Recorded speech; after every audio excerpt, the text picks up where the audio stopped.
Хвалите имя Господне. Что говорил Господь из воды водою, как вот понимаете? И скрыл минерал этот от людей, что до сегодняшнего дня мы не знаем его.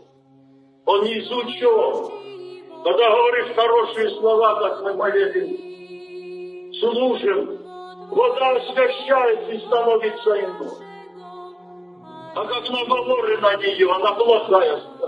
Вот как? Вода переводится в благодать.